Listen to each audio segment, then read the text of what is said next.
Let's be real. Everything you know about seduction is a lie. All that advice from glossy magazines, seminars, and your friends. Be open. Smile more. Show interest first. It's a manual on how to be convenient, but not desired. It's a direct path to being valued for your function, not for your essence. But you've probably seen her. The woman who breaks all these rules. She doesn't smile without a reason. She isn't afraid of pauses in conversation. She's in no hurry to be liked. And she's the one who drives men crazy. They look at her as if they're trying to solve the most complex puzzle in the universe. What do they see in her silence? What secret? Are they trying to read in her calm gaze? They don't see her. They see a reflection of their own soul. Carl Jung called this phenomenon the projection of the anima, and it's the most powerful, almost uncontrollable attraction a man can experience. This woman, without even knowing it, has hacked into his subconscious. And today, we're going to break down this hack. We'll talk about how to stop playing by the rules that lead to defeat and start using a power most women don't even know they have. Let's figure out what exactly is happening in this invisible space between her and him. Why can one woman spend hours telling stories, joking, being the life of the party, yet only leave behind the feeling of a pleasant evening, while another, after being in the room for 5 minutes in silence, stays on a man's mind for days? The answer lies in what Jung called archetypal resonance. The modern world is obsessed with personality, uniqueness, the expression of oneself. But beneath this thin layer of consciousness lies an ocean of the collective unconscious, filled with ancient images archetypes. And when a man encounters a woman whose energy is so pure and whole that she ceases to be just a personality and becomes an embodiment of one of these eternal images, the mother, the lover, the priestess, the wild woman, his psyche reacts instantly. This is not a logical process. It's recognition. He doesn't understand what he has recognized, but he feels it on a cellular level. His anima, his inner woman, his guide to the world of the soul, sees its earthly reflection in her. And this unleashes a storm within him. Not just attraction, but something more. Curiosity, awe, and almost sacred interest. A woman who tries to turn a man on with words is appealing to his consciousness. She's playing a game whose rules are known to everyone. She offers him her story, her achievements, her wit.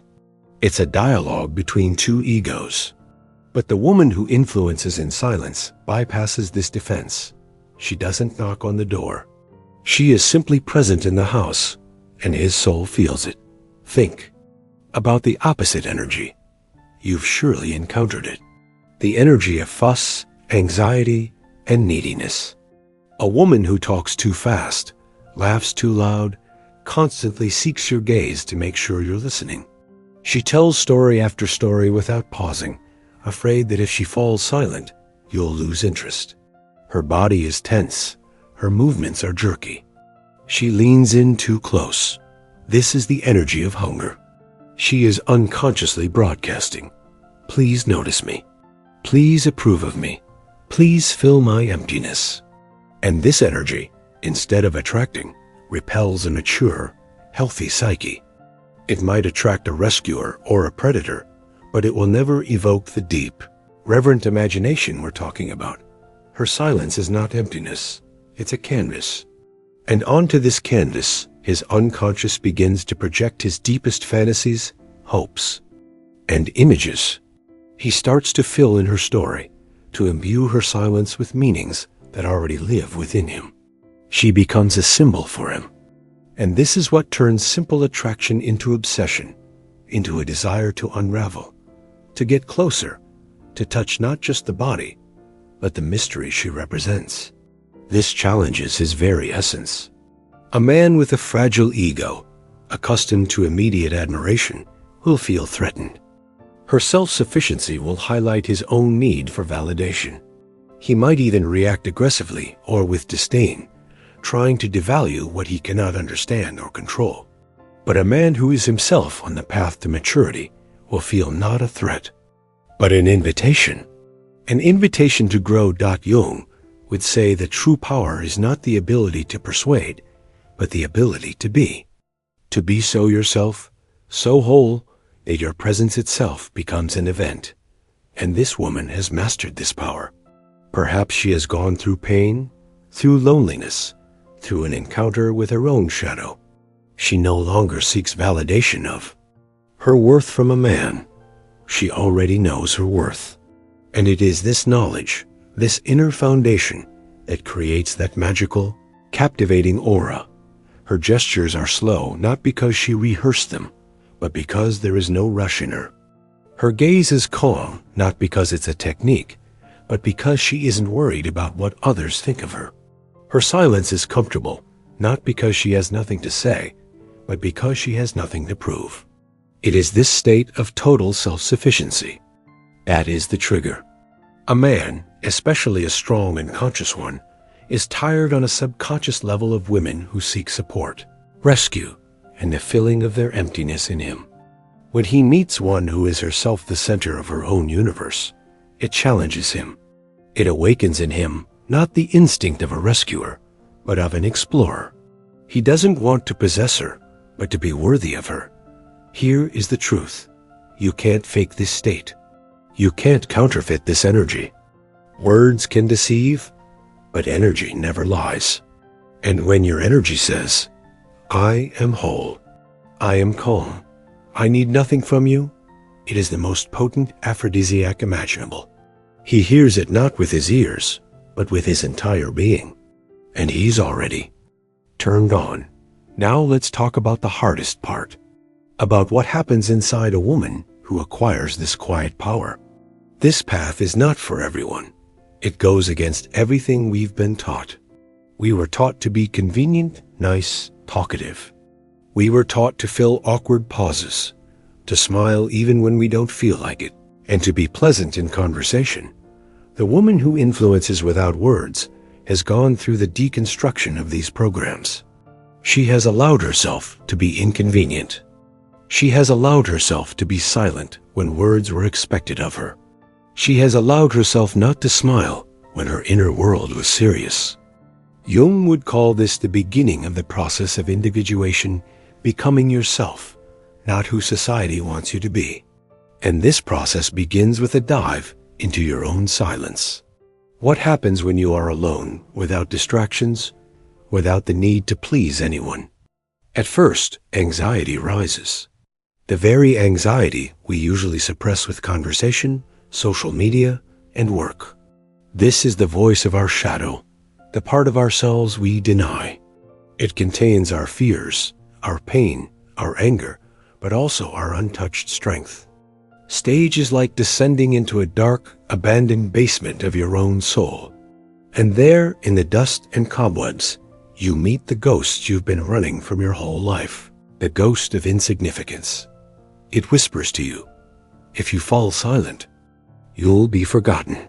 If you're not bright, you won't be noticed. You'll become a nobody. This is the fear of disappearing, of dissolving, of leaving no trace. The ghost of rejection.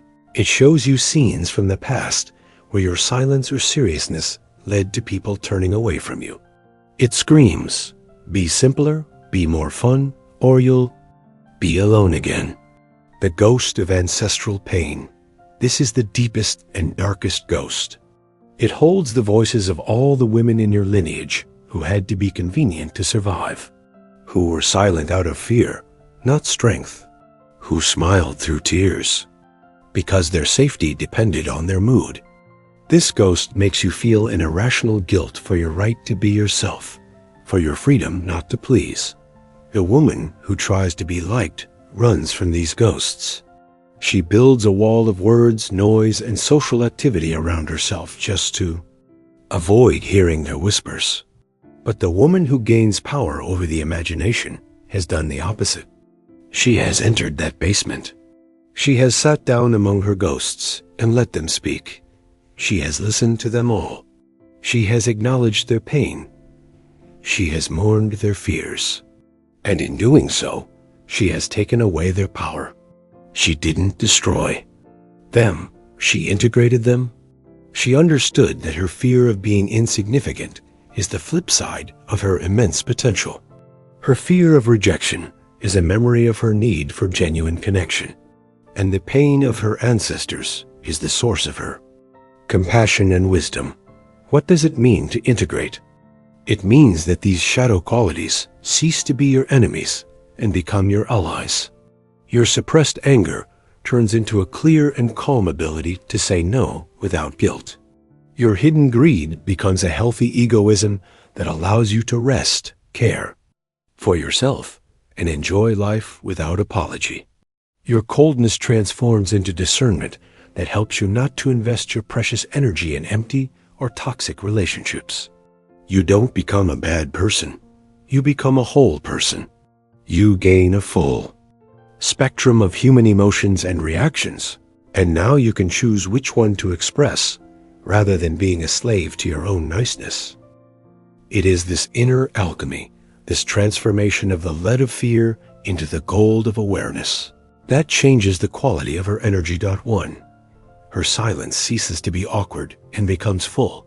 Before, silence meant I have nothing to say, I'm boring.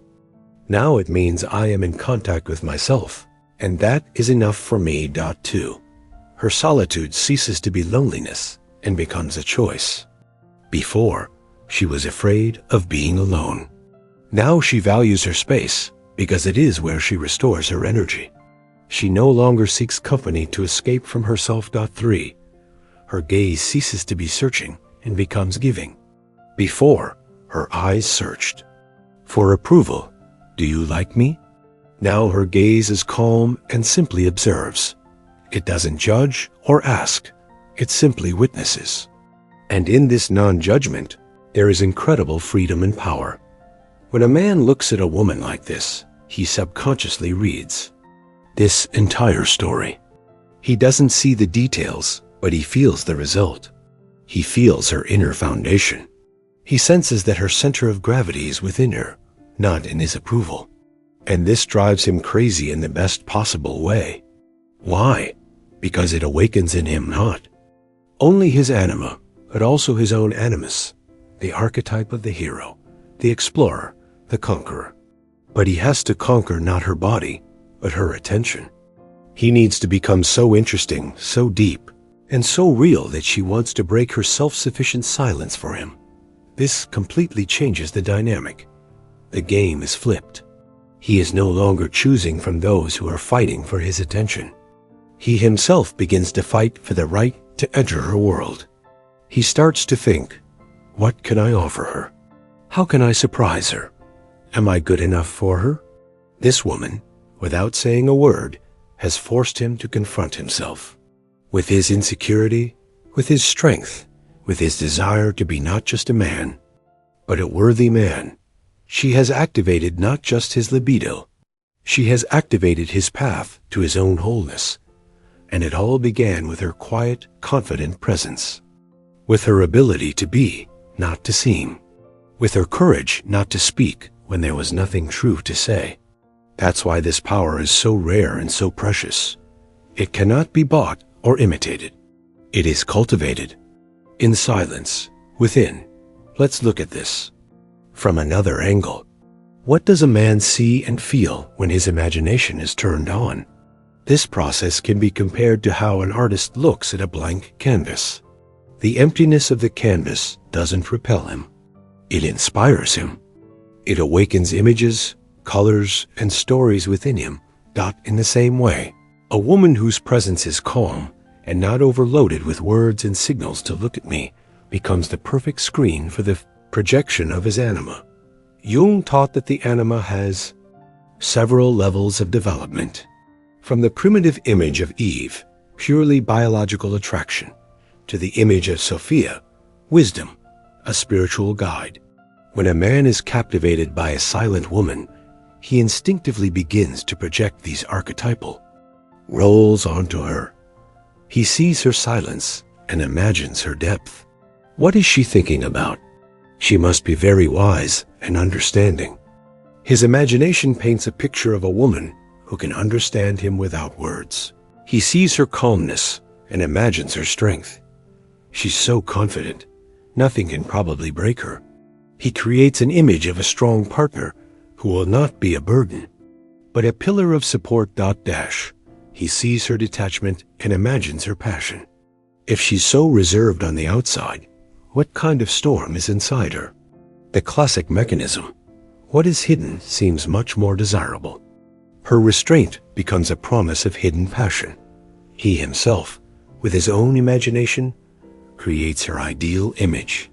She has given him almost no information to do so, and that is precisely why the process is so powerful. She hasn't limited his fantasy.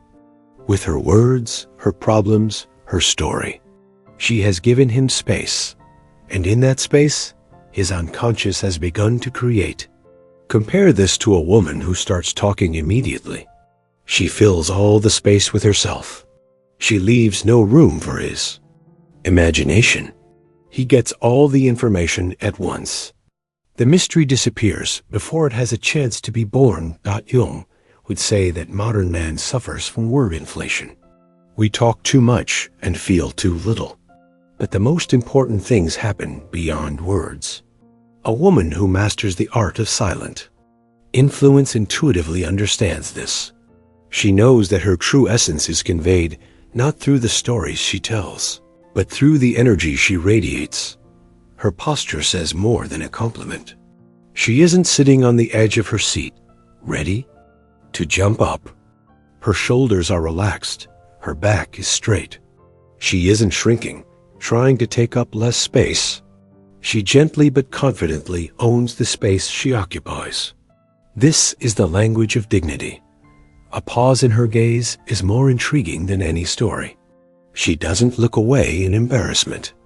Her gaze might linger for a moment longer than is customary, but there is no aggression or challenge in it. There is pure, calm curiosity. This is the language of presence. The calm movement of her hand creates more tension than an overt invitation. She doesn't gesture nervously. When she picks up a cup, it's a slow, deliberate movement. This economy of motion speaks of inner strength and a lack of anxiety. This is the language of confidence. This is the language of the body, but not the kind they teach at pickup artist seminars. This is the language of the body that is a direct extension of her inner state. This is the language of the self-her, whole, integrated self. When she has reached this state, she no longer needs to do anything to influence. Her influence becomes passive, but all the more powerful for it. Like the gravity of a planet, it doesn't exert effort to attract satellites. It simply has enough mass. So it is with this woman. She has accumulated enough mass of inner wholeness. And now male satellites find themselves drawn into her orbit. And she just drinks her coffee without saying a word. This path to quiet power is, in essence, a path to emotional sovereignty. And it comes with risks and certain losses. When you begin to practice this non-doing, you will inevitably face misunderstanding. 1. You may be considered arrogant. In a world where everyone tries to be simple and open, your calm silence and distance will be perceived as pride. 2. Will lose a certain type of man.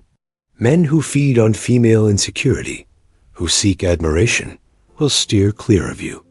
And this is wonderful, because it's a natural filter. 3. You will face envy and judgment from other women. Women who are still in the paradigm of competing for male attention may take your self-sufficiency as a personal reproach. It's important to understand, they are not judging you. They are judging the part of themselves that also yearns for this. Silence, but is afraid to step into it. 4. You will have to face your own discomfort. At first, by abandoning familiar verbal patterns, you will feel naked and vulnerable. The inner critic will whisper, "You're boring. Say something. He's going to leave." This is withdrawal. The withdrawal from the addiction to external approval. And you just have to get through it. Jung taught that no transformation happens without a symbolic death. For this new, silent, and strong version of you to be born, the old one must die, the one that fussed and desperately sought love from the outside. But what do you get in return? You get something priceless. You get discernment. Your sensitivity sharpens. You start to hear the space. You feel other people's energy. Your silence becomes your shield and your scanner at the same time. It creates an invisible but tangible boundary around you. It's not a wall that fences you off. It's a membrane. It only lets in what resonates with your true frequency and gently repels everything foreign. And here's where it gets most interesting. After he's turned on, he will inevitably try to approach, to talk, and here, your new power is put to the test. He will start talking, offering you his world, his stories, his jokes, his achievements. And you will listen, not like a hungry little bird, but like a queen. Your task is not to be impressed by his words, but to feel the truth behind them. Is there real strength behind his confidence?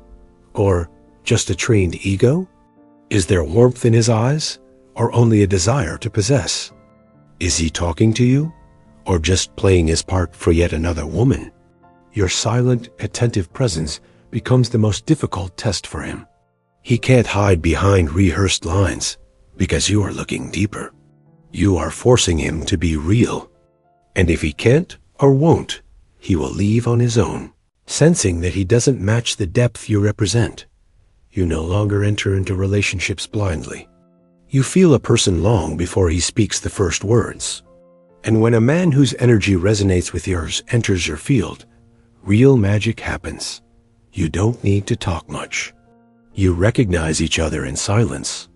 Your dialogue begins on the level of souls, and the words that come later will only be an addition to the connection that has already been established. It is this kind of relationship that every awakened soul strives for. Not relationships where you constantly have to prove and explain something, but relationships where you're understood by default, where your silence is valued as much as your words, where your presence is already a gift. But to get there, you must first learn to give this gift to yourself, to learn to be in your own presence, to value your silence, to enjoy your quiet. When you no longer need words to fill the emptiness, you will discover that there was never any emptiness. There was depth. And in this depth lives a power capable of turning on not only a man's imagination, but also your own true, sovereign life. You haven't said a word, and the world has already begun to change around you. If something inside you resonated with these words, if you felt a sense of recognition in this image of quiet power, it means your soul is ready for this journey. Perhaps you have already been intuitively taking steps in this direction, but couldn't explain to yourself what was happening. Now it has a name. It's not being antisocial or arrogant.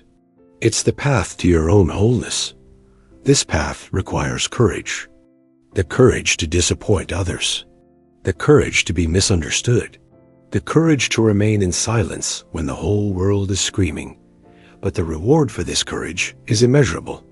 It is the freedom to be yourself and the ability to attract those who are capable of loving the real you. Remember, this transformation affects not only your personal life. This quiet confidence begins to seep into all areas. At work, your opinion suddenly starts to carry more weight because you express it less often, but more accurately. In friendships, people start coming to you for depth, not for empty entertainment. You become that quiet center around which chaos organizes itself. This message is not just information. It's an invitation to look into your own silence and discover an inexhaustible source of power there. An invitation to stop talking and start being. And remember, the final goal of this path is not to eternally charm men with your silence. That's just a side effect. The real goal is to reach such a state of inner peace and fullness that someone's attention, or lack thereof, no longer affects. You will become the sun in your own system. And the planets are always drawn to the sun. If this video has lit a spark in you, don't let it go out. Share this message with a woman who you think needs to hear it right now. Leave a comment and tell us which aspect of this quiet power resonated with you the most. And of course, subscribe to the channel if you want to continue this deep exploration of yourself. Here, we don't teach techniques. We awaken what is already sleeping inside. Because the ultimate truth is that you don't need to add anything to yourself to become irresistible. You just need to remove everything that is superfluous. All the fuss, all the noise, all the words. You hide behind that, and when only your pure, quiet, whole presence remains, you will understand. You haven't said a word, and he is already forever tuned into your universe.